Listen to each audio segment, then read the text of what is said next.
Hello, Cherie Hanson here. New Year's, first day, 2024. We're here. We made it. We're still upright and marching on in our lives. I want to mention that this Friday I have my workshop in my house, my very calm, beautiful house, which is protected by as many Buddhas as you can possibly get into one space. I've also got a Virgin Mary and a few angels around to hold space. What the workshop is about is understanding when your ego is acting like a grifter and whispering to you all these lies and fears and how we can recognize it, what it has meant in our lives, how we can deal with it in the future. So that'll be here from 6:30 to 8:30. I'll put the link. I'm going to put the link on this time. I keep promising that, not doing it. I want to thank you for viewing my video, and if you have subscribed, thank you so much. That's really helpful for me in my heartfelt, passionate intention to be a teacher and to help people. I get a vision of when you're climbing a rocky hill and, you're strong, your legs are good, but you're just not used to it. And the role of a teacher is to be just up above you on the next rock and grab your hand and steady you as you take that step. So that's the goal, to steady you, to bring you information that might help make sense of this world. The first thing that happened in my meditation was I was reacting to what happened at the end of the year and what our culture does. You're running out of time. Now you only have 2 hours. Come and get this. It's on sale. Contribute to our cause. Time is running out. You have no time left. It's seeping out of your life and it's going to leave you without any reality. And so they're harsh effort to put us into scarcity mindset, to keep us hypnotized in the idea that there isn't enough time. There isn't enough time to be perfect. There isn't enough time to do everything you need to do. I have to hurry up, and I have to hurry up, and I have to hurry up. And the problem with this is we believe it. We absolutely believe it. And it creates this anxiety vibration in our hearts, in our breath, in our ribs, in our whole entire body. And now we have been downgraded to a person who has a 60 IQ. That's what it does to you. It gives you a 60 IQ. One day, you should have a look and see what a 60 IQ is capable of. It's scary. You're talking to somebody who just doesn't get anything. And that's what the purpose is of all of this fear-mongering scarcity. And where it gets us are two major areas. One is time, and the other is prosperity. So we don't have enough time. We'll never have enough money. We might as well just go out, as my mother said, I'm going out into the garden and eat worms. Might as well. So it made me laugh. It just made me laugh. I think you don't run out of time. Time isn't like a 10-pound bag of flour that you run out of. Time is there. Every moment you take a breath, it's all around you. It comes in through the energy field. It comes in through the universe. It is endless. It isn't even linear. Physics shows us that all times are the same time. Your past life, your future life, your parallel lives, they're all in one big miasma of time. And it is always available to you. It is always right there. So I guess the message I was getting in my head was, never before have I seen such desperation from the 3D world to knock us off of our feet. They must be figuring out that we're figuring it out. You know what I'm saying?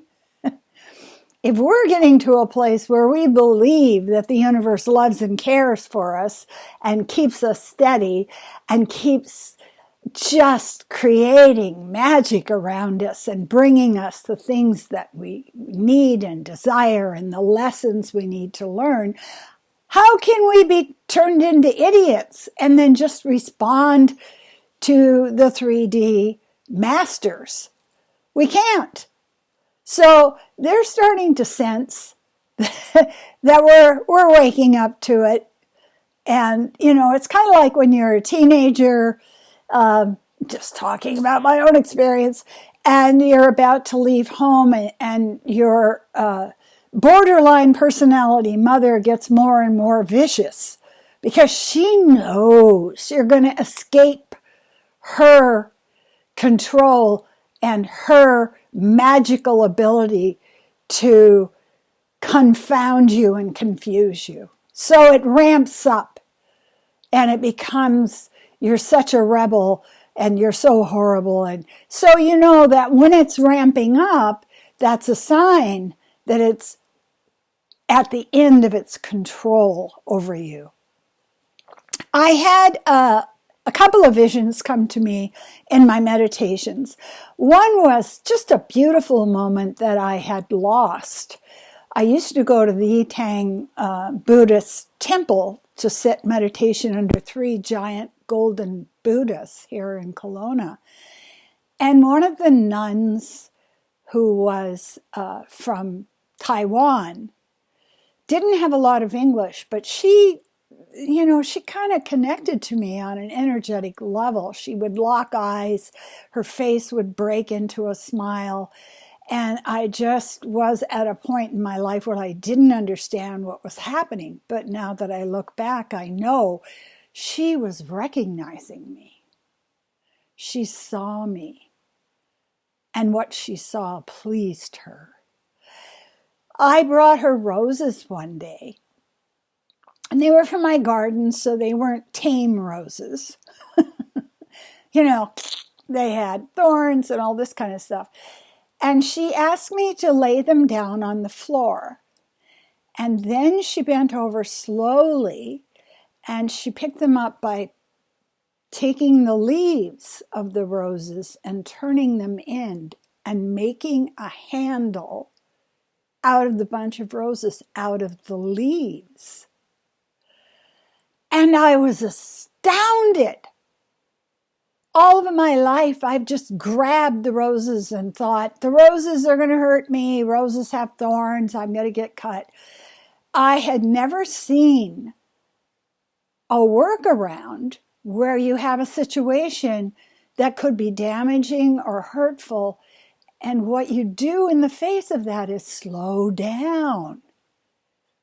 You take the leaves, which are available, and use them to avoid the pain and the damage. And it was breathtaking.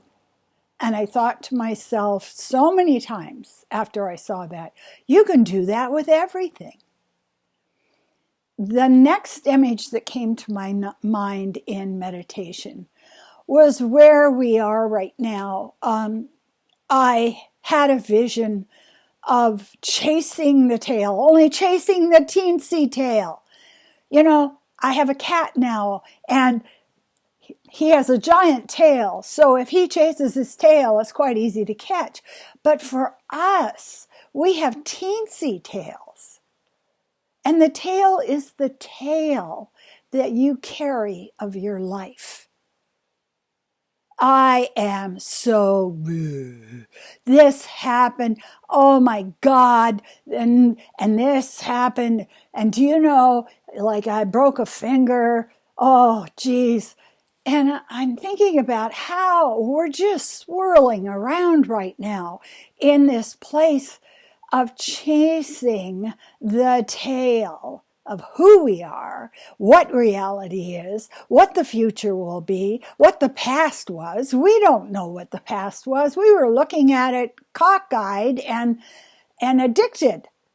You know, we were out of our heads when we were going through all of these lessons, so we don't have a clear view of them.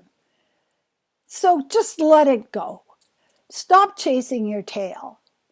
Stop turning around and around and around and doing the same thing. It's like you go to a pump to get water out and the pump doesn't work. So what do? You pump harder. You hit it. You swear. You get worked up. Like, oh, I'm going to really make this pump give me water. I find it very funny because I've done this so often in my life. If it's not working, it's not working. Now what you do is you slow down, you breathe, you look at the situation, and you find the way to avoid the damage, the way to avoid the victimhood, the way to avoid the drama. And now, like that beautiful nun, you've got a method for dealing with things. And that's the thing that I kept seeing when I was meditating the last 3 days. Our goal in 2024 is to leave the tail behind. It's done. It's over. You either got the lesson out of it or you didn't. Don't worry, if you didn't get the lesson, something else will bring the lesson. And we need to be in a place where we're adjusting our way of dealing with whatever our reality is. There's a new method. There's a new method that's easier. There's a new method that's kinder. There's a new method that will help us to embrace the fact that the universe loves us. So, I had these dropping down very, very strong messages about the goals for 2024. It's not perfection. It's not that we're going to have no problems and no stresses and no drama and no realizations that hurt us or cause us to shift. It's just stand back, ground yourself, and find new ways of dealing with the things that arise that keep you in a state of compassion, in a state of love, and on the path of someone who wants to shine out love. Thank you so much. I do ask that you like and subscribe. Also, send the video over to somebody that you know who you think might benefit from a hand up just on the hillside. Here you go, I'll help you. And that's why I'm here. Thank you.